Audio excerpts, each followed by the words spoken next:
Hey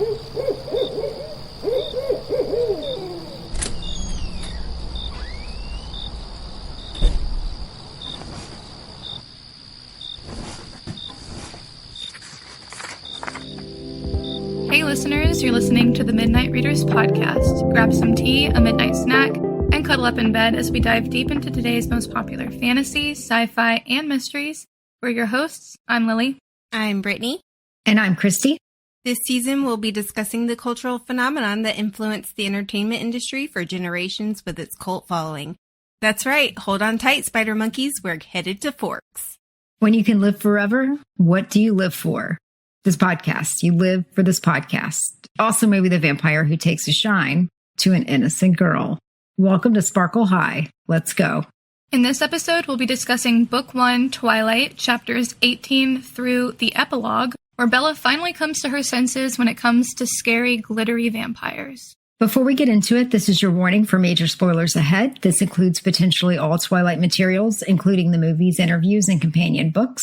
We're also avid fans of the Moss universe and might accidentally let spoilers slip for other popular romantasy book series as well. Sorry in advance, like the other seasons, this podcast is rated R, so be warned. Also, a friendly reminder to please like, subscribe, and follow. You can find us on Instagram, Threads, Facebook, and YouTube. You can also join our growing community on Patreon for bonus content and more. All right, well, last we left off, we had been discussing the most famous American pastime, baseball, shockingly. A huge baseball scene. Bella finally meets the family. She finally gets to know some of them in a weird way, I guess, because they are all ramming into each other in the middle of a thunderstorm. All I can think of is the movie where Edward and fucking Emmett just like smash into each other. Yeah, except for that sounded totally different, and now a supermassive black hole going on behind it. Yep. I know. I know what I said. Still and at zero. Christy's face when you said ramming. Yeah. I knew that as soon as I said that, Christy was going to be like, But anyway, Bella is, having a good time. They're all playing baseball, and she thinks that everything is going fine. And then all of a sudden, some strangers step into the outfield. And all the fun is sucked out of the game, and the air, and the book. The crazy thing about this to me is it's probably the most exciting part of the book. Yes. But it's the last... How many chapters was that? 18 through 25? I mean, that's not really much of the book. Mm-mm. Yeah, it's like, oh, plot, yay. And, well, I say that plot. I mean, there is a romance plot, but... Right. Action. Something is actually happening. Yeah, there's some action, some actual, interesting pacing happens. Because I think by this point in the book, you starts to feel a little repetitive, It is, but then to me, it felt like this part was a little over-described as well. Like she's so badly trying to set the tone for these three.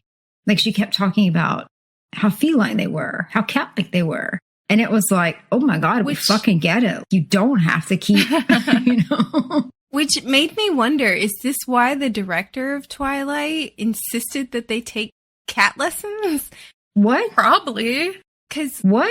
In the movie, she made all the actors take cat lessons. How to become a cat.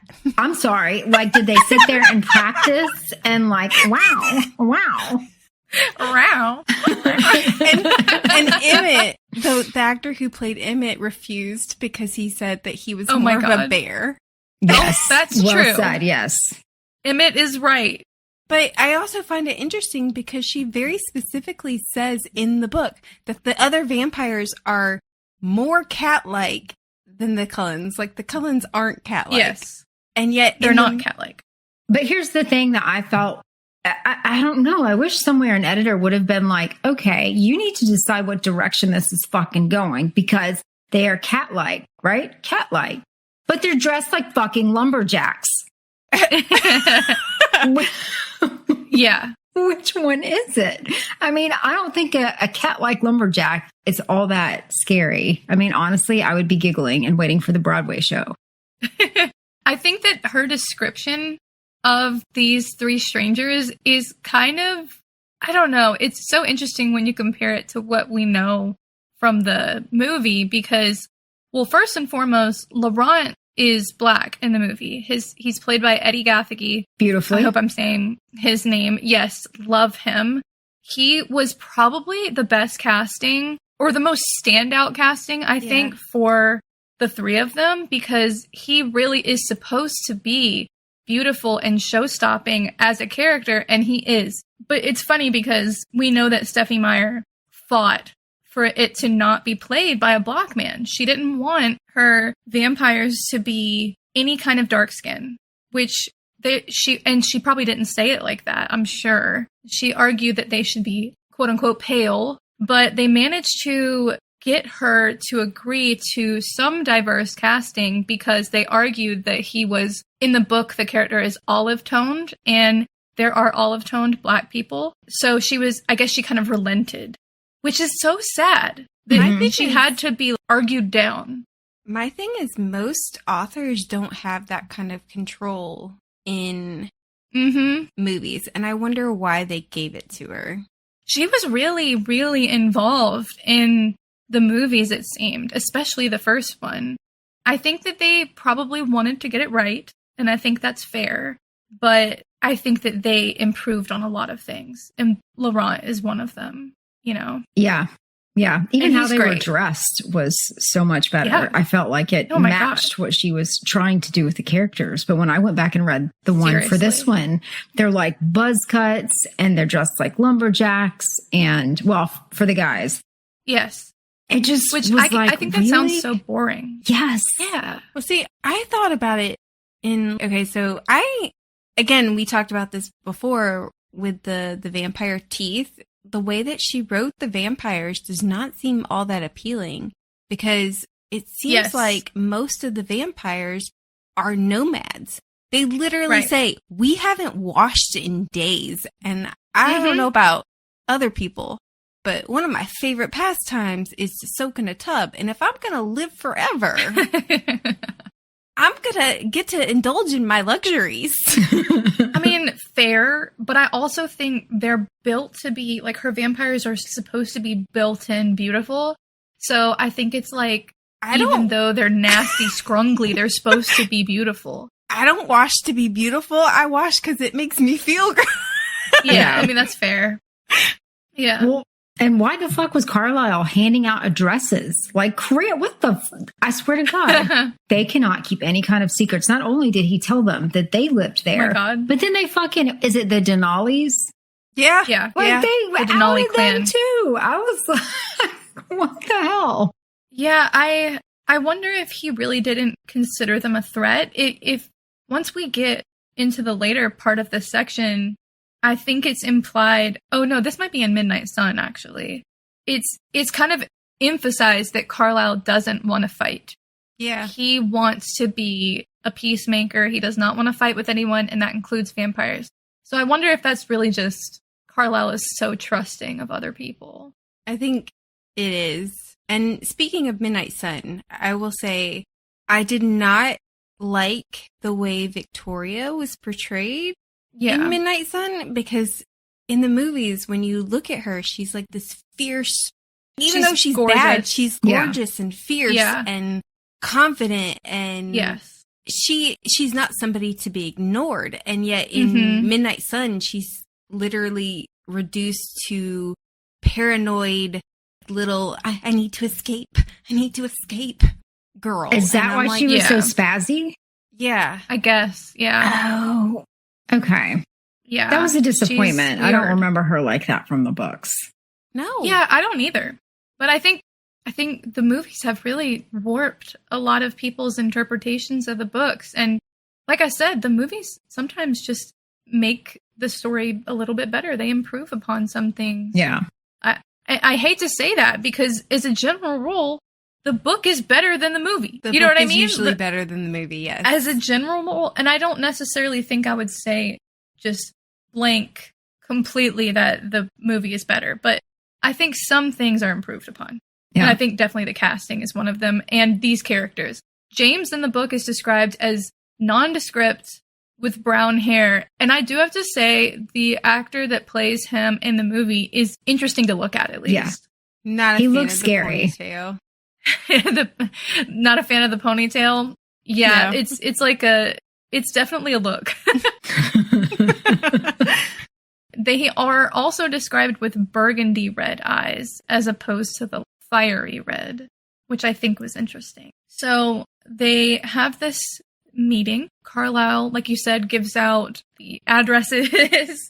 He invites them to come over. And I think an interesting thing about Midnight Sun that is not touched in Twilight is Jasper is doing a lot of work behind the scenes during this discussion that I didn't realize when I was first reading the books. I was shocked. Yeah, apparently Jasper can do this thing where he can Don't look at me, spell.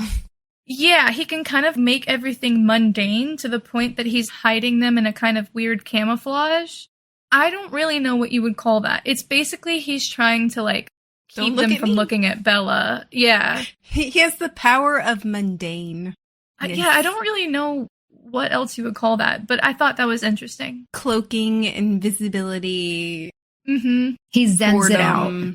I was starting to feel like, and some of it is probably not all in Midnight Sun, but also in Twilight. I was starting to feel like Jasper's powers are taking a direction that is more like Max from Zodiac Academy. I was like, Yeah. that's so weird, because if you remember when we were discussing Max, after a while we were just like, how the fuck can he do that? Mhm. Yeah. That is not his powers. Oh, and Max comes out with another song. Yeah, and then we'll talk about it later, but it's also, I think it's also implied he kind of makes Bella go to sleep. Yeah. in the starting hotel to. room. Yeah. Mm-hmm. Which, like, what? So, yeah, we'll talk about that later. But he is in the moment, you know, kind of cloaking them. And something happens when Carlisle says Bella's name. There's a breeze in the wind, and they notice Bella is there. And I gotta say, how fucking rude. I really hate it when people come over to your house and then they just barge into your fridge and they don't ask. Yeah. Okay. That is a pet peeve of mine. Is she in the fridge? But no, the way that they were looking at it, the way that they were looking at it was like, oh, you brought a snack. Well, clearly that's one person and it's a snack. And generally I'm a diabetic. If you touch my snack, I'm going to kill you. Oh my God. I'm just saying, how could Bella feed like all 10 of them? She can't. Yeah. Yeah. And don't touch my food. I mean, I'm willing to share my food with my friends, but not with complete strangers. Oh my God. Oh my gosh. We have to talk about that because later we have to talk about how Edward saves her because it's just so unrealistic. Guys. Come on. Guys. Anyway. So obviously there's this scramble to get Bella out of the meadow, or it's not the meadow, it's wherever they're playing baseball. There's this scramble to get her out. It's obviously, it's really fast, but there seems to be this immediate understanding that this guy, James, is just not going to fucking give up, and he is just going to track her down and kill her. I don't really understand why, but because I don't know. To me, but to me, it's just such a weird addition to the book. I think, obviously, it's so that Edward can save her life. There can be this struggle between her becoming a vampire and stuff like that. But there's also, he totally covets what other vampires have. So, what 10th commandment is that? One of the 10, don't covet your neighbors. I mean, true. But yeah, I don't know. It just feels like it comes out of nowhere when you're first reading it. It does. I feel like it's just kind of, you know, that whole show versus tell. Yeah. And I feel like all she knows how to do is tell. Yeah. It could have been better. It could have been better. Yeah. I agree. And I think it's kind of like, you know how you had that gripe about the first Mercy Thompson book that, like, there's no way to guess the killer in that book? Yeah. Yes. I feel like there's no breadcrumbs in this book. There's like one or two mentions that there are some nomadic vampires that are coming, but I feel like it's not set up early enough in the book, maybe. Yeah. Yeah. I mean, if she had met them maybe earlier on and then recognized him when he walked out or something like that, where there would have been some sort of lead up to it. Maybe she, you know what? She recognized him in Port Angeles or glimpsed him. I don't know. It could. Well, what would have been a great lead-in would be that James sees the Cullens out in the open and recognizes Alice. Oh, and he's like, she's the one that got away. I'm not going to let them get away. And then he is determined to track them down. Because he never lets on any of that. He doesn't think that at all. When Edward is listening to his thoughts, he doesn't think any of that. In Midnight Sun, he doesn't recognize her. Well, in Midnight Sun, Edward does say that when they're walking to the Jeep after she leaves Jasper, he glimpses her and is surprised, but doesn't think, oh, that's the one that got away. Yeah. Unless you know to shield your thoughts. Yeah. Why wouldn't you think that? Right. Right. I think that's my issue, though, with the writing. And this is another example of that aspect where it's not consistent, it's not continuous, that what happens in one chapter will contradict what happens in another chapter. And it's frustrating because you don't have any kind of set of rules to really understand it with. Yeah, I just think there's some issues with the plot setup. But they eventually get her into, the Jeep? I think they're in the Jeep. Yep. And Edward's absolutely losing his fucking mind. Like, I hate this Edward. Yes. So much. I feel like I would have jumped out of the car. I mean, I know I would have died, but I don't understand why Bella does not go, whoa, what the fuck? This is not okay. Even in that moment, it seems like Alice is fed up with him. Like, she's very quietly letting him be absolutely nuts in this moment, but also kind of just so tired of him, it seems. She's quietly just like, that's not what's going to happen. Like, let's talk about this. We have options. Like, I feel like he's supposed to be very calm, cool, collected. And this is absolutely ridiculous. He's controlling of Bella. Mm-hmm. He doesn't listen to her almost the entire time they're in the ride. And he's very demanding of the rest of them. He tells Emmett, who seems to be the only one listening to Bella, by the way. He tells Emmett to hold her arms, hold her down so that she can't go anywhere, which that would piss me off. Mm-hmm. Oh yeah. It's not as bad as the Tamlin situation, but it reeks of it. Yeah. It does. It reeks of it. It truly does. She doesn't know what's best for her. She doesn't know what's best for herself. Exactly. And I don't care. You don't just kidnap a person, because that's what this is. She did not agree to go with you. And she's sitting there thinking like, oh, Charlie, what about Charlie? And he's like, I don't care. Well, I mean, he does care, but he's also telling her, I don't care. You're the thing that's important. And she's like, no. Right now. Mm-hmm. Actually, no.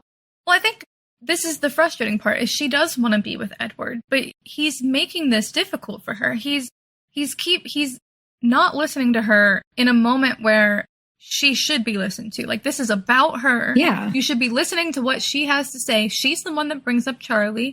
She's the one that brings up, okay, here's the plan. And she comes up with a good plan. Edward is so out of his mind. And Emmett's all surprised and stuff. Well, but that's the thing, too. They're in the fucking car. And like Alice said, there is time. There's nothing else they're doing in the car. So instead of telling her to be quiet, he could simply talk to her about why he is so concerned and what steps they could take. But he acts like it's such an important thing to keep her safe. And yet he is like throttling her back and forth in the car with slamming on the brakes and shit. And she's getting like thrown all over the place. And okay. And his whole, I'm the one that put you in danger. I'm sorry. Oh my God, I want to punch him. No. I want to dick sickle punch him. I mean, dick sickle punch. Again, as Bella points out, she would be in the cemetery if it wasn't for him. But again, making it all about him and his feelings and his needs and his desires and his wants. And he's so annoying.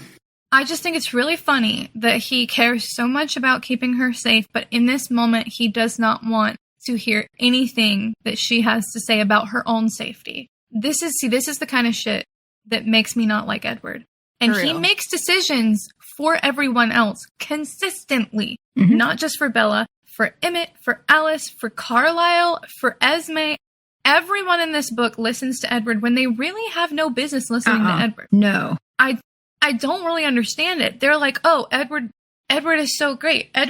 He's always in control. I think this is clear evidence. He's never in control. Yeah. Not once through these books has that bitch ever been in control, ever been fucking calm. They seem to sort of explain it as, oh, well, Edward's been alone for so long that we'll do anything to make him happy. And oh boo-hoo. Yeah, boo-hoo. He sounds like an entitled fucking brat.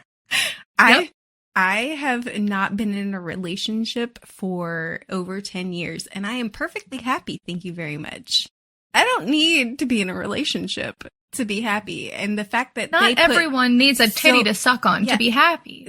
The fact that they put so much emphasis on he needs a person. We have to do all this thing. I mean, if you find a person, am I going to, turn down somebody if I found somebody I wanted to be with? No, just because I want to be alone. But it's not the most important thing in the universe. No. Right. And it's when you've got Emmett and Rosalie or Alice and Jasper, excluding like the whole brother-sister thing, but they seem to have, or even Carlisle and Esme, they seem to have a little more of a healthier dynamic to the relationship, some sort of sense of trust. And to me, Bella seems like a collectible teenager to him, that she's not a person. She is a product that he wants. She is his stuff, and he doesn't want to lose his stuff. And I don't know, that just, it seems like the vibe to me for their relationship. I can see that. And not, person to person. I feel like he's fascinated by her. I think he's obsessed with her because he can't hear her thoughts. I think that he thinks that she's this enigma that he has to crack or something like that. I don't know. He pisses me off to no end here. Well, there is this, I can't remember if it's at the end of this book or whatnot, but Bella says, we're in a relationship. We're supposed to be equal. And I don't think that he understands what that means. Mm-mm. He doesn't seem to prioritize that. No. Well, and she's right. He will never see her as equal until she is a vampire. I don't think he'd see her as equal if she was a vampire. True. Probably not. I don't think he would. I mean, like, he always talks about how fragile she is, and that's his reasoning for, being so controlling and protective. But I don't think that he would treat her much differently if she was a vampire. Like, we don't get to see it later, but even so, we don't get to see much, I mean. Anyway, so Emmett is the VIP in my opinion. He's currently my favorite. Yes. Yes. Yeah. He is currently my favorite for not only pointing out that they should listen to her, but also consistently being like, I will protect you, but I will do it in a way that is not constantly telling you what to do. Yeah. And it's just supportive. In Midnight Sun, it's so funny because Edward was like, Emmett just wants to face this dude because he thinks he can take him and thinks he can take him. And then when they're at Bella's house, Emmett takes on this bodyguard protective mode. Yes. And Edward notes that it's no longer, I want to fight James. He does. He wants to fight him. But it was all about, I want to protect Bella. And I was like, oh, Emmett. I know, Emmett is currently my favorite. I don't know if anyone's going to beat that, actually. But, so they end up deciding that she's going to have to leave, and that she's going to have to tell Charlie she's leaving tonight. This is the hardest scene ever for me, because it's so heart-wrenching and fucked up. Like, I know why she did it. It was effective. Did it have to be this, though? Yeah. I don't know. Breaks my heart to read. She hits pretty hard way below the belt. She uses the exact words that her mother used when she ran out on Charlie. That shit is so hurtful. Do you honestly think, I don't care how hurtful it was, that most fathers would allow their daughters to drive that far, let alone at night, like starting out at night? No, not a chance. No. I also thought it was funny that she was like, I'm old enough to get my own place. I was like, no, you're not. No, you're not. So in Georgia, I think the legal age is 17. But even then, like my brother tried to I'm not thinking legally. Well, I mean, even then, my brother tried to get a hotel room once. Not like for any hanky-panky. Naughty reasons. He needed to get a hotel room, and they would not give him one because of his age, even though legally he was allowed to. They refused him. And everybody in the lobby gave him this side eye. And yeah. I don't think that should be the case across the board. You never know. Someone could be escaping an abusive home. You don't know what people are, their lives could be like. So in some senses, I think that was actually pretty fucked up of the hotel. Yeah, but, I agree. Like, if it's their rule that they're going to accept it, then, maybe they should accept him and not ask any questions. But I'm just saying, not legally, but rather, she's too young to just be doing shit like this on her own. I know that 17 and 18-year-olds think that they can just be doing whatever they want. But girl, that's a long drive by yourself, leaving at night. Especially if Edward was not going with you or Charlie. Driving in that terrain. Especially when death is after her. Yeah. Literally and metaphorically. No, literally. But I guess Charlie doesn't know that part, though. The van came after her. I mean, she's Final Destination. Well, yeah. But and again, it goes back to the writing of inconsistent. So earlier, Edward said he could crush her skull if he touched her wrong. And yet, when they're leaving the garage, he gives her a crushing embrace. So which is it? Can he crush her or not crush her? How does he give her a crushing embrace if a simple touch could, Well, first and foremost, I think he's the most melodramatic main character I've ever read in my life. But two, she is really inconsistent because, for example, Jasper is supposed to be the person that's least able to control himself, the vampire with the least control. Yep. And yet he ends up in that ballet studio with Emmett kicking some vampire ass while Bella's bleeding out. Yeah. Yep. And I'm just saying. I think I said this when we watched the movie, but the thing that gets me is Bella makes this big scene with Charlie. Mm-hmm. And they break up. Right. And then supposedly get back together. And then in the next book, they're going to break up again. Yeah. Like, how does Charlie not just loathe Edward? He does. Yeah. He does. I thought that was canon. He hates him. I never got that. He consistently pushes Bella to be with Jacob. I mean, I get that from, like, the movie, because you can see Billy Burke's face. But, yeah. Again, my dad sat down people and were like, what are your intentions with my daughter? And made my dad was like, difficult. Made life difficult. And whereas Charlie's just like, I don't like this guy, but whatever. And he's the police. My only thing is, in some sense, I see what you're saying because I agree.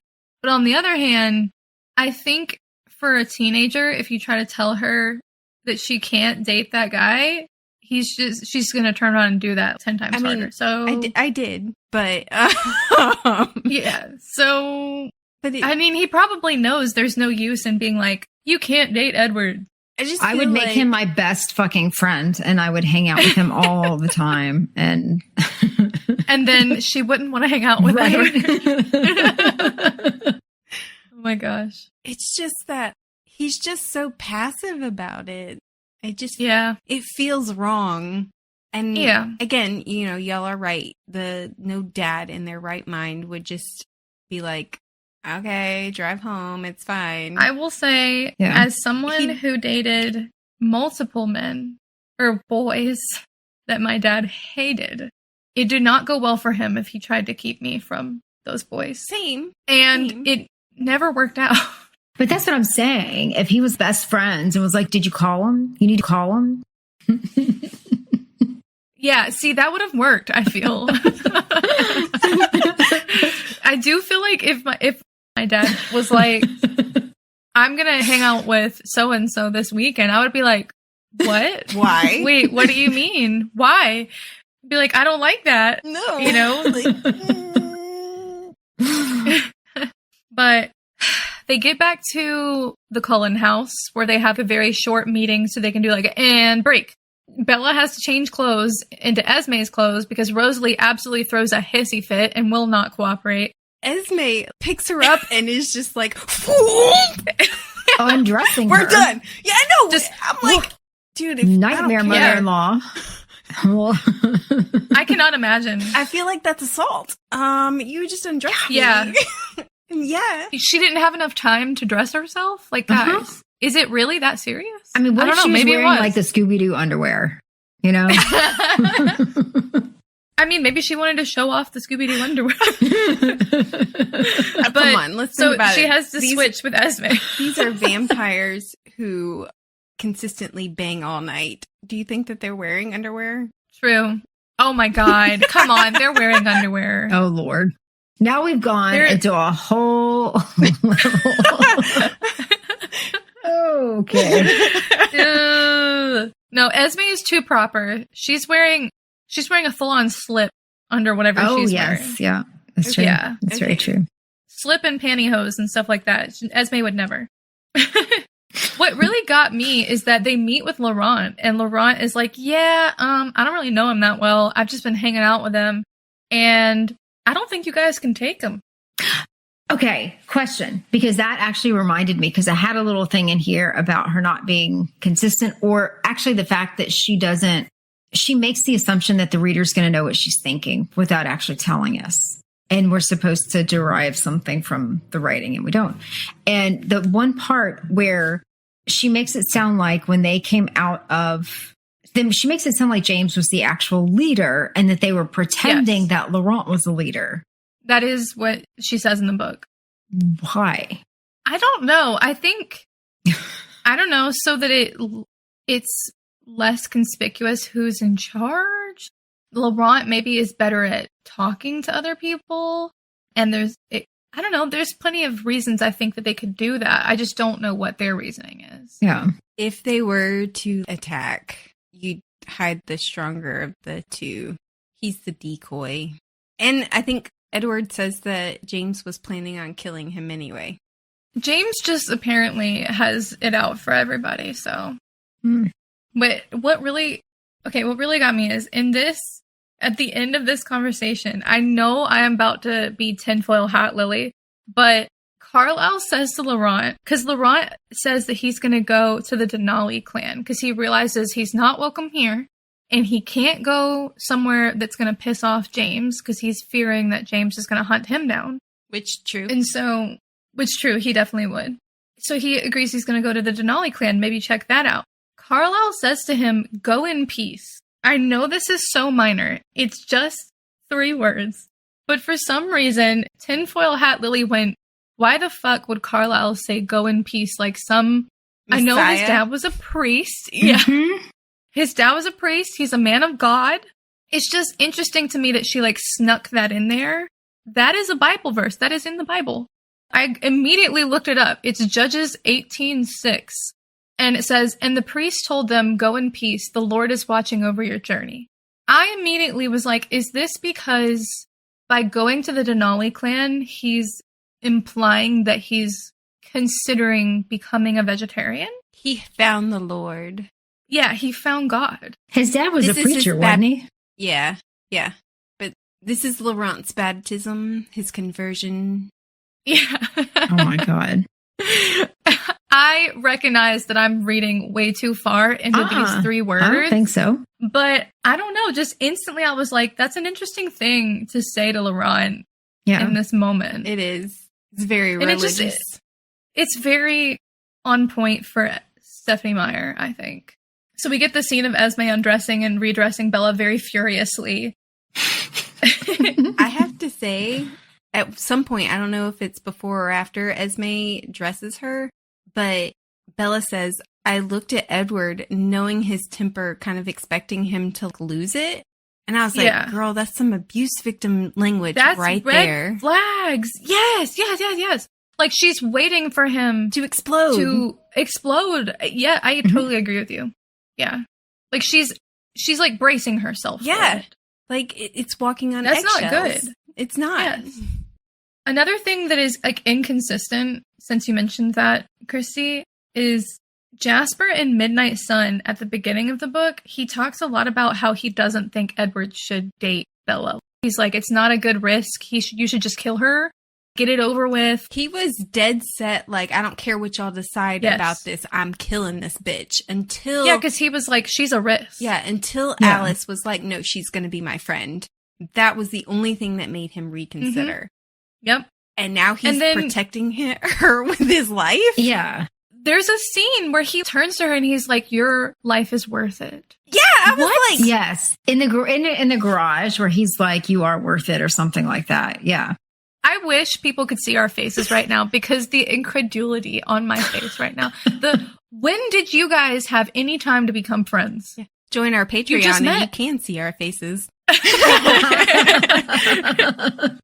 Join our Patreon at the Midnight Readers Podcast. Yeah, no.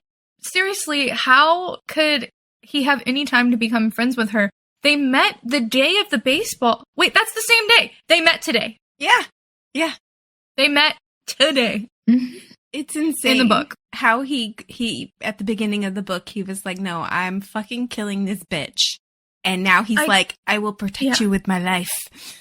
Yeah. Because one thing about the Cullens is Carlisle, Esme, and Edward are the main 3 that seem to project this human life is sacred. Like, we shouldn't kill people. All lives are sacred kind of thing. Jasper, Rosalie, well, maybe Rosalie. But Jasper, Rosalie, Emmett, Alice is like kind of in that. They don't seem to give a shit about killing people. I would say Alice and Rosalie are kind of like indifferent, but Jasper and Emmett especially don't seem to be as gung-ho for the all lives are sacred. I mean, Rosalie murdered the people that raped her, which right. I'm all for. That's different. Here. But she's like, I don't care. Edward's all like, I killed these murderers and rapists and bad people, and now I'm a horrible person. And Rosalie's like, yeah, I got my revenge. Yeah, and Carlisle tried to tell her not to do it, and she was like, no, I'm going to do it. Fuck you, Carlisle. And all for it. Go, Rosalie. Yes, agreed. You're not human. You do stuff like that, you're no longer human, you know. Yes. I hope she tortured them. Oh, God, yes. Yes. Itty bitty little pieces at a time. Absolutely. I would like that book. Yes. So yeah, the inconsistencies are wild here. Yeah. Now, despite everything, she ends up going with Jasper and Alice to this hotel room so that Edward and Carlisle can chase James, or at least lead him away. And then Rosalie and Emmett can take her truck and lead Victoria away, and that way nobody will end up at Charlie's house, and then they can get her away quickly, which is, I guess, an okay plan, but it's so convoluted, and we don't get to see any of it in Twilight. Actually, all of the action that's happening with Edward and Carlisle, that's in Midnight Sun. Yeah. That part might be good then. Well, I thought it would be interesting. No, it's like one of the most boring sections of Midnight Sun ever. Damn. I felt like it was. I don't know. It's just a lot of, he went this way, we went that way, he went this way, we went that way. I didn't get that far.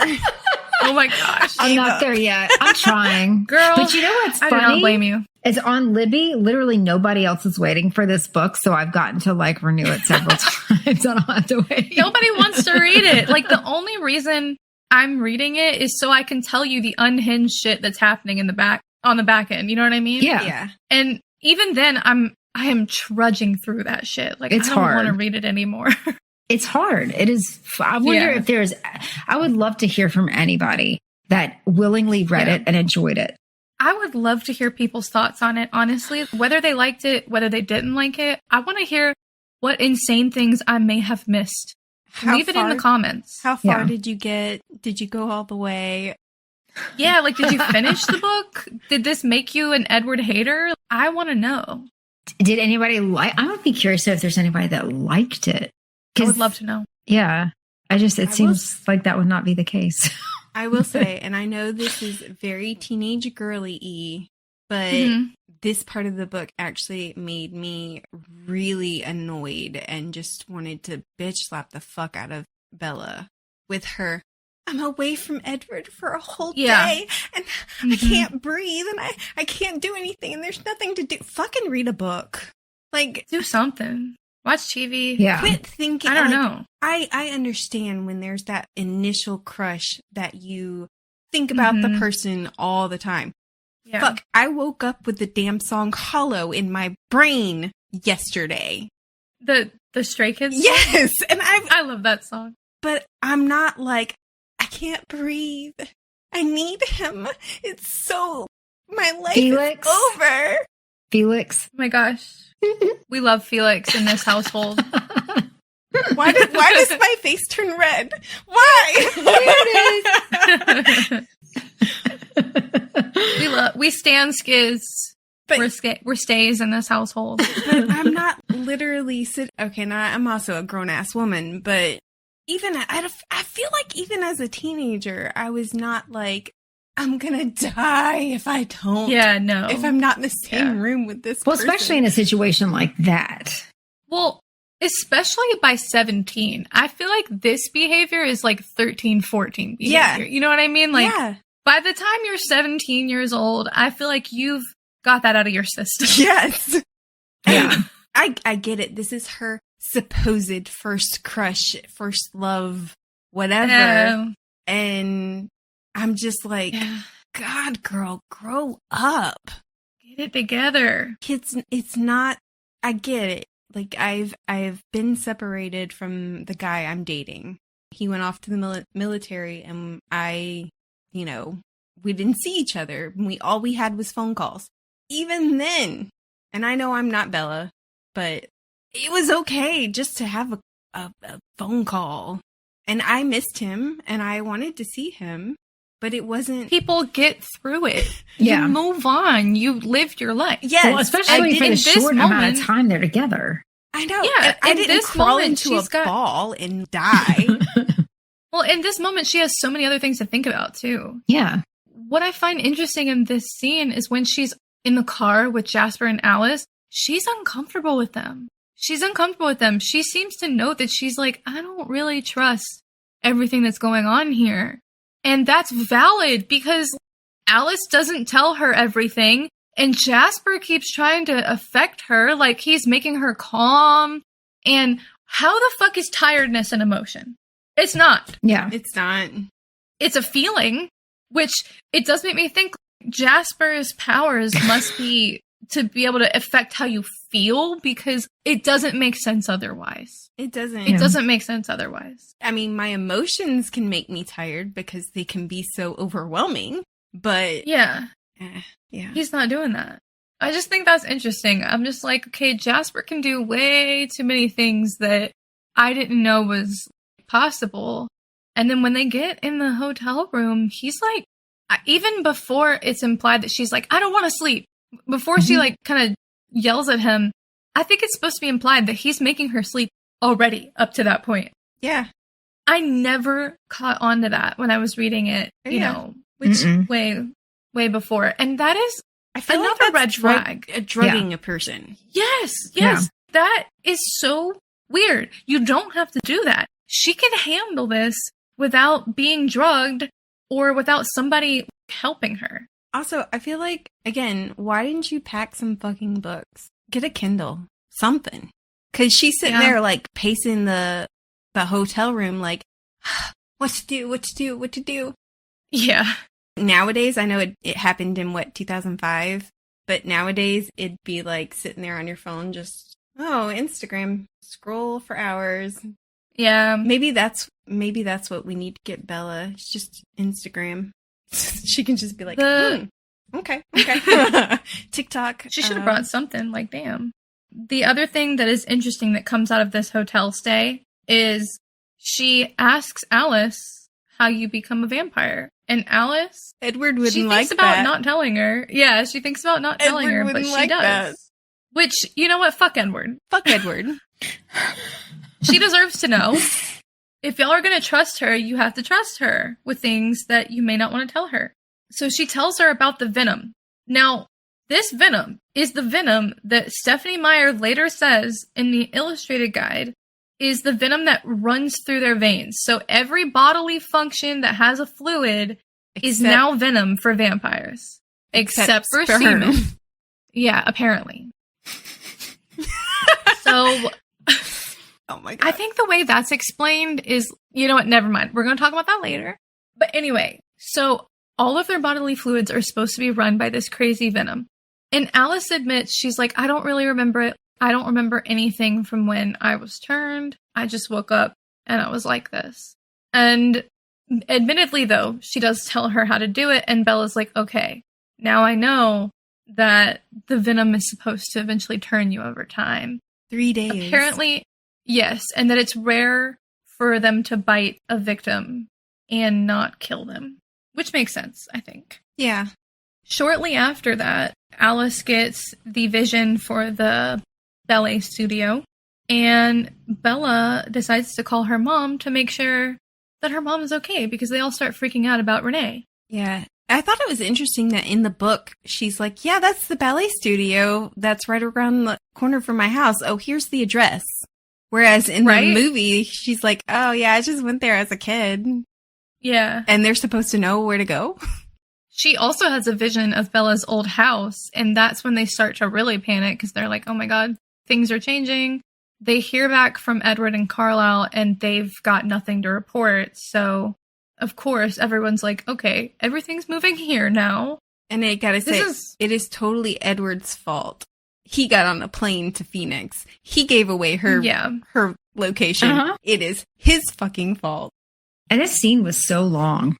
Is that what it is? I thought that it was that I think in Midnight Sun, Victoria does some digging around Bella's life, and then she tells James where she's from, and then he escapes in a plane. James does go to her house and watches videos, but in Twilight, he says he didn't know where they were. He was just kind of like, maybe she's here? And then Edward got on a plane to go to Phoenix, and then he was like, so she is here. Yeah. No, but when Edward and Carlisle are chasing them in Midnight Sun, when they're chasing James, they lose him because he gets on a private plane and leaves on the private plane. And my assumption was that he went to Phoenix, but... He did. He went there before. But he didn't know for sure that they were there. He didn't get confirmation until Victoria followed him to the airport. And he got on a flight to Phoenix. I see now. See, why didn't he fly somewhere else first? Like, fly to Jacksonville first, you know? Yeah. Well, I wouldn't lead him to Jacksonville. I'd kill Edward if he led, the mean vampires to my mom. Yeah. Would you, though, if your mom was Renee?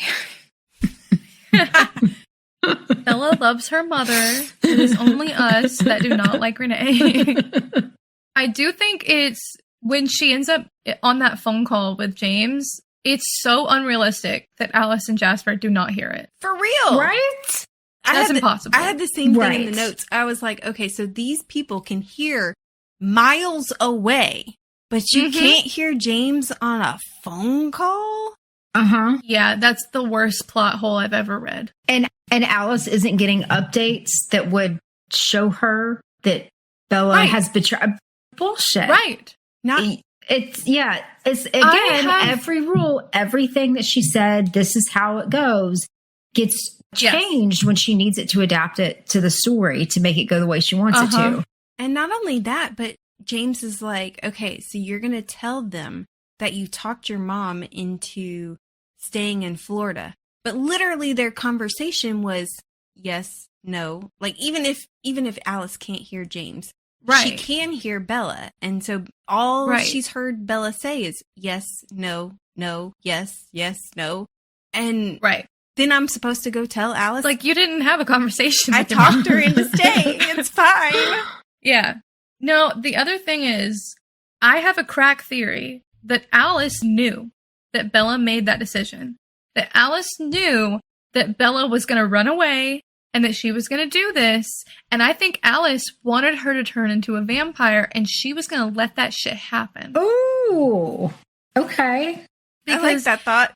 Me too. The only thing that doesn't match up for that, in my opinion, is that when Edward gets to the airport and meets up with Alice, she would have a really hard time hiding that from him. Yeah. But at that point, they would know she's gone. So maybe, I don't know, maybe then she could, fake it by being like, oh, I just got this vision that this is where she's going. You know what I mean? Yeah. Maybe she could hide her thoughts that she wanted it to happen. That I would don't make know. sense. I will also say this. When Edward tells them that he's coming, Bella has this thought, oh, to be trapped in a hotel with Edward would be a kind of heaven. I was like, are you Girl. fucking for real right now? Girl, Christy just gave the most scathing eye roll I've ever seen in my life. Are you In my fucking mind, for I was real? thinking James would be a healthier boyfriend choice than Edward. Oh my god! I mean, That's crazy. it isn't even like he can barely kiss her.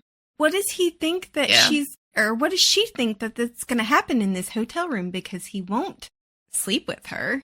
Lots Yeah. of dicksicles. hmm And That's gonna be uncomfortable, baby. so basically you're just going to be sitting there with sexual tension and nothing to do. Because that's I heaven. just- That's heaven. Oh my god. She finds him so interesting, and he is so boring. Yeah, he really is. He's entirely boring. And There I are Entirely. things- Yeah. And I also don't get, even at the airport when Bella runs away, I don't care if she got a mile down the road as fast as they're supposed to be. That should be an easy Yeah. catch up the second they realize she's I agree. gone. Like They fair. can run at the speed of light. They should have been able to catch her. and To be catch fair, her there's scent. lots of people around. They can So they sniff her can't do out. that in front. They can They sniff her can. out. Her blood But they- is all They also unique. know where she's headed. Right. As soon as you realize she's gone, get in the car and get to the ballet studio. Right. Go. It just none of it makes sense. It doesn't that- unless your theory is right, Lily, that she wanted that to happen. That's my crack theory. But in Midnight Sun, you get the whole scene of all of them stealing multiple cars. They steal multiple cars. In one scene, they have to change out the car that they're in, which, by the way, Edward finds the only sports car, like souped up sports car in the whole entire fucking area. And he's like, this car has been like messed with so that it can go extra fast. And he's going like 160 miles an hour down the fucking highway. And then they stop at some point because they're in like a weird exchange and they pull this woman out of her van. And Carlisle shoots her with some kind of injectable and she passes out. And then they put her somewhere else and they steal her van. And then they keep going. Oh my god! Like That is not very polite, Awesome. Carlisle.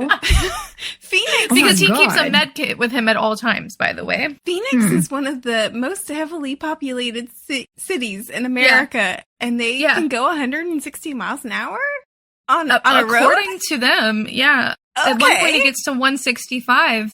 And Okay.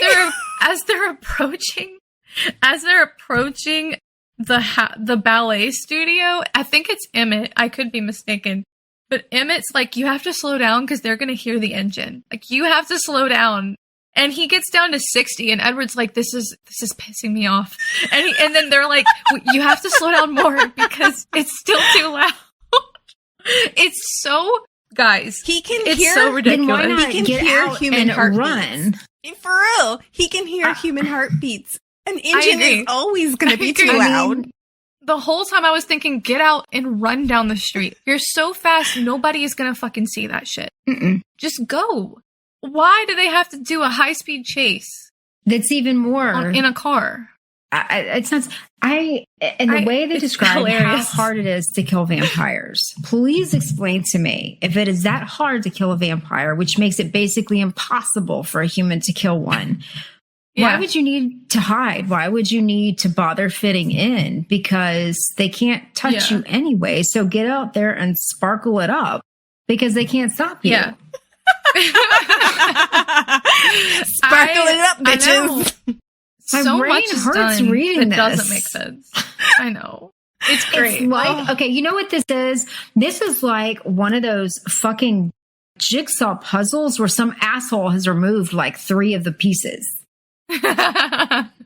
It's not gonna fit together because it can't. Right. There's no sense to be made of it. And I always find it funny that Stephenie Meyer seemed to, in Midnight Sun, in the illustrated guide, she tried to fix things retroactively by adding more insanity. This high-speed chase is later. You know what I mean? She added that later.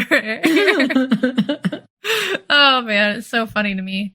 Meanwhile, Bella's ride to her house is, I'm going to sit here and daydream about Edward. Bella takes a normal cab ride to the ballet studio, and they can't keep up with her. Like, she did not have that much of a head start. Was it like a New York cabbie? There's no way. This guy he didn't even want to take her. He was like, that's too far. She gives him $40, and he's like, all right, $40. $40? I thought it was $100. I thought it was 40. It was like $5.20s or something. Oh, that's probably more realistic. I was about to say, $40 might get you around the corner in some places. Yeah, I was like, how is that getting her across town? I was like, what? Either way, she walks right into this guy's hands, like literally waltzes in. Well, she gets to Renee's house and then calls him, which I feel like this was an unnecessary step. Yes. She calls him and then he's like, all right, you know where I am.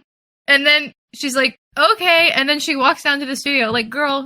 Why? What? She trips down to the studio. Oh my God. She does. And then she walks right into his hands and she realizes that, Renee is not in any kind of danger. Yeah, it's a video the whole time. Which, you would have realized if you had tried to talk to him at all instead of just immediately been like, oh no, Mom. Yeah, or done what they do in the movies. Let me talk to her. I want to talk to her. Right? Yeah, let me talk to her. Yes, that she's alive. Exactly. That's not just a recording. Mm-hmm. And he used this weird VHS tape that he had stolen from their house. VHS, guys. And then we get a villain monologue. Oh, yeah, I was so surprised when I saw the only one that ever got away. But, it was all about the vampire that actually, I was chasing his plaything and I wanted to take that plaything away from him. And then he took that plaything away from me. So I killed him. And then. Yeah. Well, I thought somewhere. And it's not about Bella at all. I thought for some reason somewhere later in the books, her creator comes back or something. I don't know if he's dead or if someone else knew him or something like that. I think because James said he I could be wrong. Yeah, I could be wrong, but I think maybe it's mentioned again later. Okay, I'm not sure. We're gonna have to see once we reread it. I'm sure there's probably mega Twilight fans screaming at us right now, this is what happens. But it's been a while. Guys, you're just gonna have to wait. It's been a while since we've read these books. Yeah. So he gives her his little villain monologue about Alice, which has nothing to do with her. He just wanted her to know. But you know who her backstory reminded me of a little bit? Who? In Hellboy with Liz. Oh my God. I love that. Yeah. Yeah. Liz. Oh, I love that actually. Gosh, I love Hellboy. I need to watch that again. I've seen that movie several times and I am blanking on what you mean. I don't know why. I don't know if they go into it in the movie. In the first one they do. She actually, she admits herself, remember? And then it burns down. Oh yeah. And that's when she is moved back. I forgot there's comic books that y'all both read too, right? They are, but that part is from the movie. Yes, Christy let me borrow him. But yeah, she's right. That is in the movie. Like, she's in the asylum or whatever. Mm-hmm. Yeah, that's a great point. And Alice, what cracks me up is Alice is supposed to be getting shock therapy at that time, but shock therapy did not exist in that time period. Because she Stephanie was Meyer. having visions as a human. Because she's a witch. A little She would've been a Drusilla. witch. Yeah. Drusilla. Mm-hmm. So Bella, poor Bella, she gets beat the shit out of. He runs her into a bunch of mirrors and then breaks her leg. And then by the time he's about to bite her, Edward and Carlisle are there. They are there. I don't understand it, but they're there. I mean, if only he hadn't have done the villain monologue, he would have killed Right? Fucking the brain. But he bit her. He bit her, and she is turning slowly into none a of them notice until Bella's like, my I hand know. it burns. She's like, the fire! Oh my God. Hellfire? No? The drama. Tinfoil hat? Hellfire, drama. yes. Thank you. Yeah. She did say angel. I think she meant demon. Yeah, for real. Yeah, she tells them her arm is on fire, and then they're like, oh my God, he bit her. And then Carlisle's like, or no, I think it's in the book, it's Alice. Alice is like, Edward, you have to suck out the venom. I thought it was Carlisle. Or is it Alice? I don't remember. Alice does say something in the book. Somebody It says has to suck be it. you. And he sucks it. So Because he wants Carlisle to do it He first. sucks it dry. I guess that kind of, disproves my And you know Alice what? theory. He sucks it so hard that it's clean. You're right. He sucks it real good. Despite not having any vampire teeth or nothing, he just puts his lips on her, his lips only on the wrist, Mhm. and then he just sucks my it thing like a is- straw. But now She that means says- it's in his tummy. Does he have to throw that up later? Also, when his eyes show a little bit of red, because he tasted the blood. He did. Oh, that's right. He does. Slightly He does. burgundy. It's inevitable. Mm-hmm. And Mhm. blood can be absorbed into the body, so it doesn't stay in his tummy. Yeah, because that's what the one thing they can eat. But the thing is, when he first starts doing it, she said that immediately the burn got worse. So I thought he did bite her. And isn't it his saliva that has the venom in it? I agree with you. So this is one of the things that fans have had a problem with for years. They have said that there's no way that Edward would have been able to suck the venom out without, one, taking too much blood or biting her himself, which would then further make her a vampire, right? Yeah. Well, no. Stephanie has gone on record Oh my God. saying that he did not use teeth. He used only his lips. Did he gum it? Yeah. Yeah, he gummed it. He So, sucked like, it out is with it? his gums. He uses his gum and like zip pops it and sucks it out because that's Christy. the only way. Christy, I hate you for that. That was the nastiest. Ew. Ugh. Christy. Sorry. Foul. Brittany's losing it, and I'm just like, never say that again. I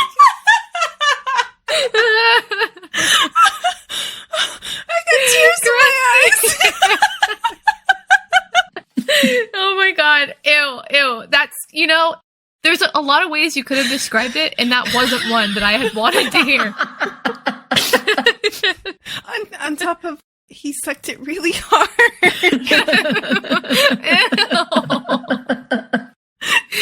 He gum sucked it really hard. I'm like I'm hugging myself because I'm so uncomfortable. Ew.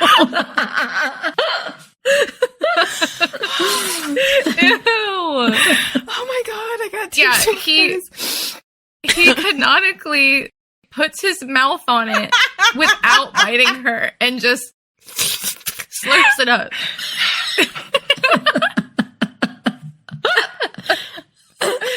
Oh my God. I hope your mic caught the sound effects from that. What, my slurping? The slurping. He just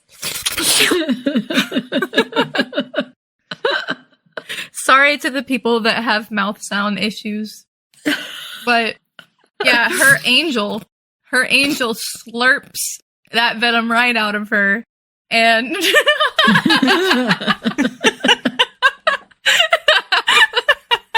I can't. So do you think he spit or swallows? Oh, he swallowed that, baby. Yeah. He swallowed that. He is a professional, okay? He swallowed, and she woke up and was like, am I in heaven? And Oh my God. and Edward was there. I'm sorry. Oh, you know what really kills me about this scene? He's leaning over her and he's like, no, Bella, no. Oh my God. And he's crying, but they're tearless cries. And honestly, with Because he can't cry. the way that she described this through Bella, he's like, no, Bella, no! Like, so dramatic. And I'm just like, boy. At that point, how is Carlisle not fucking humiliated that that's who he chose first?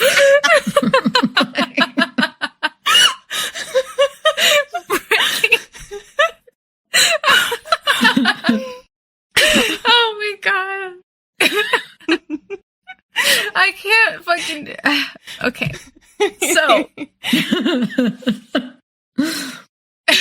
So Alice, encourages him, and he sucks the venom out after having a mental breakdown. They save her. Her head has been wounded. Carlisle takes care of that wound. They hold her leg down. I don't know what they do, but Alice has to hold it down while he's sucking the venom out because she's thrashing around. Okay, it's not in her leg. Never mind. No, it's not in her leg. She's being held down while being sucked off. I'm just saying. Yeah.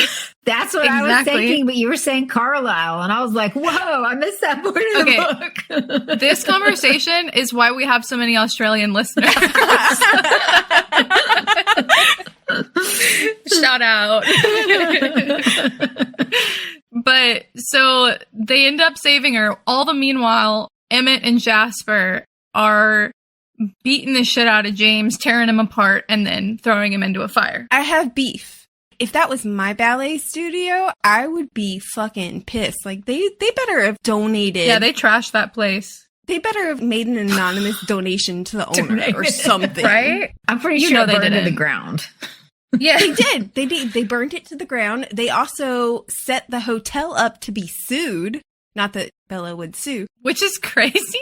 Oh my God. Edward's like, you could sue. I'm like, even though she was never there? And so they better be making a donation to that damn hotel, too. Yeah. But the Cullens are like, we didn't kill anyone except for the bad guys, so everything is fine. But in the movie, you just financially ruined people. Yeah. I think we were kind of quite drunk by that time. We got to the end scene. Yeah, by the time we got to the end, yeah. I don't remember much of it, but were Jasper and Emmett dancing around the fire like weird animals? Yes. Yeah. They, you see they were like blurred vision, and like Alice jumps in there too and is like, yeah, honestly, that's such a fun scene to watch them do that. Break out the marshmallows. It's so crazy. It's happening in the background the whole time. Oh man, I do think that the best scenes in the books and the movie are with the other characters. Yes, not Edward and Bella. Yes, with Emmett, Rosalie, Jasper, Alice. They are the highlight of the series to me. And Jacob and them once we get the Quiute tribe in.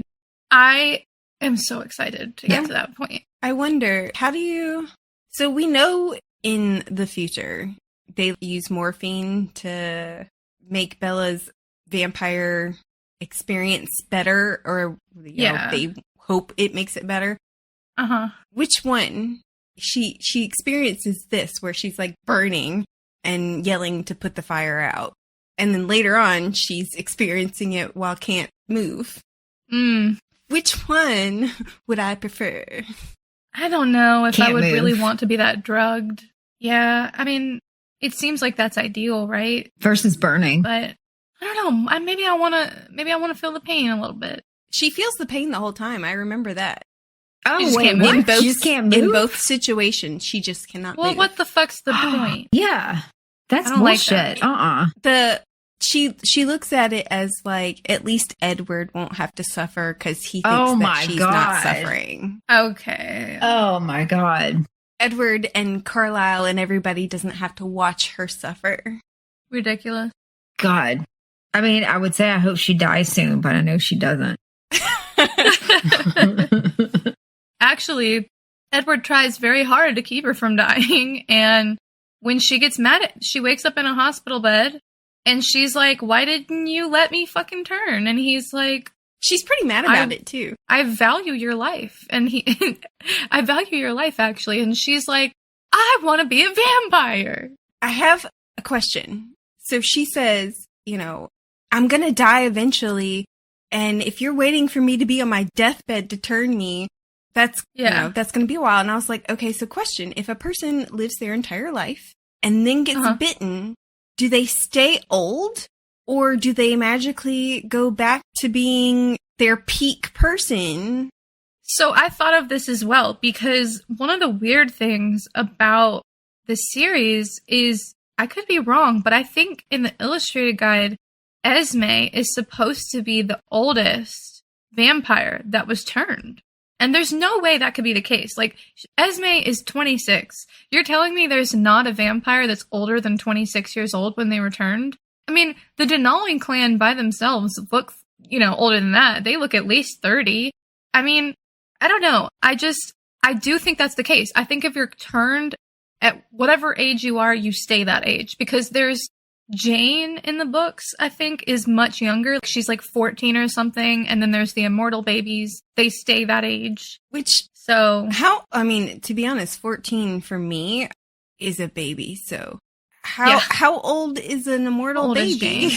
How old is an immortal baby? The immortal babies are like little toddlers. Yeah, I don't know. What's the cutoff age? Okay, in the books, we're probably going to find out next book, but Jane in the books is... And she's 12 or 13, according to the wiki. And she stays that age for the rest of her life? Yes, her and her twin... Alec are turned at the same time, and they are 12 or 13 for the rest of their lives. Or their undead lives. Ooh. And they don't have temper tantrums? They do. Jane and Alec are notorious for being kind of crazy.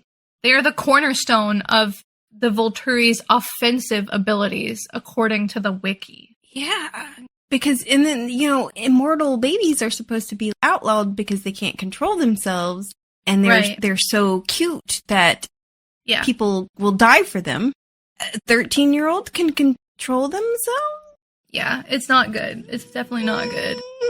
We'll talk about it more next book, because there's going to be a lot of talk about the Volturi, and their powers are crazy in the books. I feel like they are not shown that well in the movies. Yeah. I think the Volturi in the movies kind of turn me off. The way that they're dressed, the way that they look, I'm just like, no. Yeah. I think it's cool, but I also studied the medieval period for I had a long time. Crush on Jamie Campbell Bower, and I cannot stand Who to doesn't? even look at him in the movie. In that movie, yeah. I mean, they're supposed to be weird. It's just they're supposed to be weird. Like, I think that's how they're supposed to be. I do like the main guy that does it, that Michael... Oh, what's his last name? Yeah. I know exactly who plays Arrow. Is it Arrow? Martin Sheen, not Sheen. Michael Sheen. Michael Sheen. Yes. The Volturi, Arrow, Caius, Marcus. Marcus? He's the same guy that plays the bad guy, I think, in Underworld. Yeah, he's great. The bad guy. And is he the one that was in Hitchhiker's Guide? Is he in Hitchhiker's Guide? Isn't he the guy at the very end that's showing him how, like, the Earth is made and that they're working on it again to get it back up and running? And oh my God, fuck, he's really funny. Also, yeah. No, I know who you're talking about. I didn't realize it was him. I think it is him. He's also in apparently Doctor Who and stuff. Yeah, what is his name? He's in so many Who did things. he play in Doctor Who? He's the voice of the house. He voiced House in Doctor Who. What's his name? Apparently. Michael Sheen? No. The other guy. Who? Is that Marcus? Marcus? Yeah. We're talking about Arrow. Who plays Marcus, though? Christopher Heyerdahl? Oh, okay. Well, never mind. That's not who I thought it was. Is that him? He looks real different in these other photos. Okay, anyways. Back to the book. Let's finish it up. Okay, so the fact that Renee is there and immediately Bella starts comforting her when she's laying in a hospital bed with a broken leg and a banged up head and whatnot. And she's like, Mom, it's okay. It's okay, Mom. You don't have to stay here, Mom. It's fine. It's totally fine. And Renee's like, no, I'm going to do it. But also the real reason I'm not going home is because there was this crazy like criminal activity in our neighborhood and I just don't feel safe. It's not because you're in any way sick exactly or unwell. Yeah. I was like, Renee, are you serious right now? I will say Charlie doesn't even show up. When I was in the hospital, I told my parents, I'm fine. Go home. And they were like, no, we can't leave you here by yourself. And I was like, no, literally, I will be okay. I like to be alone. Please go. And my mom ended up staying, and my mom will kill me if I say this, but whatever. She snores so loudly, I couldn't sleep. Oh my God. So I ended up asking my dad, I was like, if I have to stay here another night, please take Mom home. Do not let her stay. So I feel Bella in that moment. I didn't sleep at all. I do not think, I mean, in this case, if it were me, I would never leave my daughter in the hospital alone. I don't care if she wanted to be alone or not. I'm not leaving her by herself. To be fair, I was also in my 20s. Either way, I wouldn't leave my grandmother in the hospital by herself alone. Yeah, she's begging you. Yes, 100%. I would not leave. After that, where she almost died, I would be glued to her. I wouldn't have even gone to get something to fucking eat. I would have had somebody bring it to me.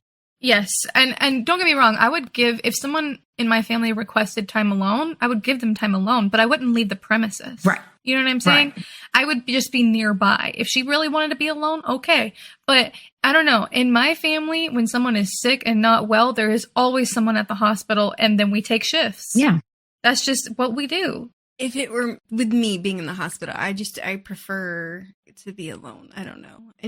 I don't like to be the center of attention, so it just makes me feel uncomfortable. Well, I get it. I'm just saying there's something about leaving your family by themselves when they're not well that doesn't sit right with me. You don't necessarily have to be up their ass. It's just like, I wouldn't want to leave because what if they can't do something for themselves? What if they need somebody? The nurses are there to help, but that doesn't necessarily mean they're always vigilant. True. Things happen. I mean, if I were broken-legged and, couldn't work or couldn't move or whatever, I could completely understand that. In my situation, yes, I had an IV and whatnot, but I could walk, I could eat, I could talk, I could do all the things by myself. Yeah.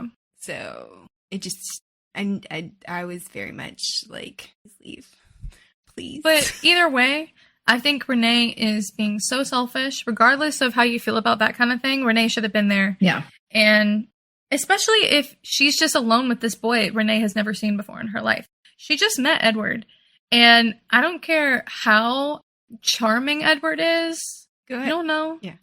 Right. So when she's asking Bella about Edward and Bella responds, I'm pretty crazy about him. There, that sounds like a teenage girl with a crush. And I was like, girl, everything you say sounds like a teenage girl with a crush. My God. I hate to break this to you, Mama. You're not pretending here. Yes. For real. You're not unique.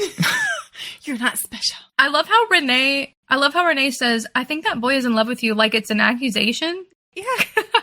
I don't know. I just thought that was funny. It probably is to her because she probably thinks that Edward's going to keep her in Forks. Yeah. And that's a death sentence to Renee because we won't get the sun. the poor son. You'll be missing the sun. Well, I think too, it's a little frustrating, I feel like, because generally you go from like the character builds as they go through, and at the end they have grown, you know, maybe you like the character a little bit more, but I feel like the character we started out with in the first couple of chapters degraded. And now Bella has become pretty much the exact same as Renee. I mean, it's very similar. That's a little frustrating because how she started out, I really like that character. So I cannot remember if she goes back to being that later. I think there's glimpses of that Bella. Like when she gets upset at Edward for not turning her, she's very stubborn with him. She's like, you know, especially at the end, she's like, I'm betting on Alice, which I love that she ended with that. Yeah. I think there's glimpses of that Bella, but I think that it is frustrating that she just lets him walk all over whatever she wants, or she just always acquiesces to what he wants. Yeah. I agree with you. And then there's also, what was it? He tells her at one point, I don't remember where in the story, that he'll never not tell her the truth. And I was like, you fucking liar. And then starting when she begs him in this hospital, stay with me, which of course, you know, me being me right now, I'm like, stay. But I was like, you fucking liar. You just lied to her. You're not planning on staying. We know at this point in the books, he's decided, I'm pretty sure, that he's going to leave. I actually did not finish Midnight Sun yet. I got to the hospital room scene, and he talks to Renee. He tries to charm her. But unfortunately, I haven't finished the end of the book yet, because it's a little bit longer than Twilight, and I'm behind. But I'm pretty sure that by this point in the series, he has decided that he can't stay with Bella because he's too dangerous for her to be around, which is sad because we get to New Moon and we discover that he's been planning that all along, but he's been hanging out and pretending that he's going to stay with her for the rest of his life for months. And that's so sad. Like, that would break my heart. Yeah. Yeah. Like, that would, again, I am a Jacob girly. Mm-hmm. That would be enough reason for me to end it there. Yep. She has Stockholm Syndrome, baby, because Jesus. She's definitely got her rose-colored glasses on. Definitely. Yeah. And then we end the book with him picking her up for prom. Stiletto heels? Yeah. One? Alice is crazy. Like this One girl. stiletto heel. This girl couldn't walk across the street in flats. And she's got a broken leg. And one. You gave her a stiletto? Stiletto heel. That's just limping. Literally. Also, not cute. Can you imagine with the boot on? That's not going to add up. She's going to be like peg leg. Yeah. That's not cute. Not at all. No, and also Tyler shows up like he's just going to take her to prom without any. He's so delusional. Without any pretense. He's just like, oh yeah, by the way, I'm here to pick up my date. And oh my God. And Bella's like, how could he even think that was a possibility? Because he sees us at school. We are a thing. And you gotta hand it to him. He still thinks that I'm going to prom with him. He's got some balls. I gotta say, though, the fact that she thought that she was getting dressed up to go die. That's kind of crazy.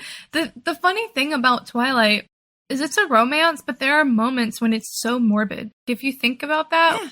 So when I was at the library and they talked to me about doing story time, I was like, I can't literally have to be drunk in order to dance.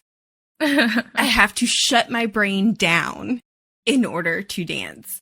And so I kind of feel for Bella here. Like, I get it. Yeah. I had totally forgotten that Jacob shows up at the end of this book, to be honest with you.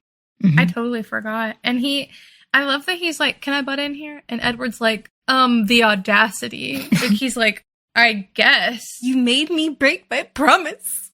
Meanwhile, at this point, I think Jacob has a little crush, but he's not like... Oh, he does. He says it. He says it. Yeah, well, but what I'm saying is he has a crush, but he's not vying for her. Like, he's not trying to take him away, or Bella away from Edward or anything. He's just like got a crush on Bella. And so he politely comes up and is like, hey, I have to talk to you. Obviously, Edward can read his thoughts. So I'm getting a car part for this. So can I please just give you this little message? Yeah. And in the movie, he only gets $20. I was paid to come here. That's what he gets paid in the book. No, he gets paid a car part. Car part. He gets both. Way more expensive. No, he gets both. In the book, he says, my dad paid me $20 to come here. And they said, and also I get this car part. Yeah. But he basically gives her a warning from Billy Black that they're watching her. Thanks, Billy. I'm watching you too. I just have to say, like, as someone, if you were to receive that message, do you think that would go well? No. Not for me. I would immediately be like Aries defensive. Fuck off. Yeah, like what in his mind made him think this will work? I'm a grown ass woman. Yeah. Really? Yeah. I can make decisions. Not and Jacob often, is but also I can make them. Jacob's also like aware that this is a silly thing to do. He's like, I'm sorry. I don't know what my dad is on about. Because he doesn't believe at this point. Yeah. I just think it's kind of silly, but, you know, Billy Black and his scheming, we'll see more of it as we go into the next book, which I'm so excited to get into. Yeah. I will say it's funny that they go to prom and they're like, oh, it's kind of like a horror show like Carrie. And there's vampires at the prom and it's all this thing. And I immediately thought of the Buffy the Vampire Slayer movie. Oh, which God. Was kind of a crappy movie, but nowhere near the wonderfulness of the TV show. But I still watched it. And that's what happens in that movie is she goes to prom or some kind of dance and vampires attack and like they burn the gym down. Oh my gosh. Shit happens, you know? Yeah. Well, I mean, it's a vampire movie, of course. But I know, I'm just messing around. Yeah, I know. I just and you don't actually find that they burn the gym down until you watch the TV show. But yeah. Nice. I still haven't seen any Buffy. Yeah, we gotta fix that. Yes, we do. Yes, we do. One of these days. It's just one of those days. Especially since you're such a vampire girly. I know, right? Yes. I mean, my God, you would love... Actually, you probably like both Angel and Spike. But I'm betting Spike is going to be more your speed. Oh, Lord. Mm-hmm. Spike is so much better than Angel. So much better. He fought for his soul. Shh. That was a spoiler. After the cameo that you received, so many times. Yeah, for real. After the cameo received, I am convinced I'll like Spike as well. You'll love him. There's only one episode that I don't like. But, the rape. And even James Marsters was like, I don't do those types of scenes, and I was forced into it, and I think it was completely out of character. Yeah, I do too. Absolutely out of character. He doesn't rape her. It's just, he gets a little forceful with her, and it was definitely out of character from what it just, I don't like that. You know how in Zodiac Academy, there were several times we were like, this just doesn't mesh with the character. It was kind of like that. Yeah. Yeah. No, I get that. That is not canon to me. Not at all. You know, I get that. But on to emo Bella. Yes, we're on to the depression cycle and absolute nonsense crazy shit that is in New Moon. Bella crashing out for chapters on end. Okay, so we hope that everyone enjoyed this episode, and we hope you'll join us for next week's episode, which is going to be New Moon chapters 1 through 4. New episodes drop every week, and don't forget to check out last season's discussion on the Empyrean series, available now. Please remember to like, subscribe, and follow us on social media. That like and follow are super important for us to continue to bring you new episodes each week, so please, please, please do so. You can also support us by joining us on Patreon. Thank you for listening to the Midnight Readers podcast. We'll see you next week. Happy reading, listeners. Don't stay up too late.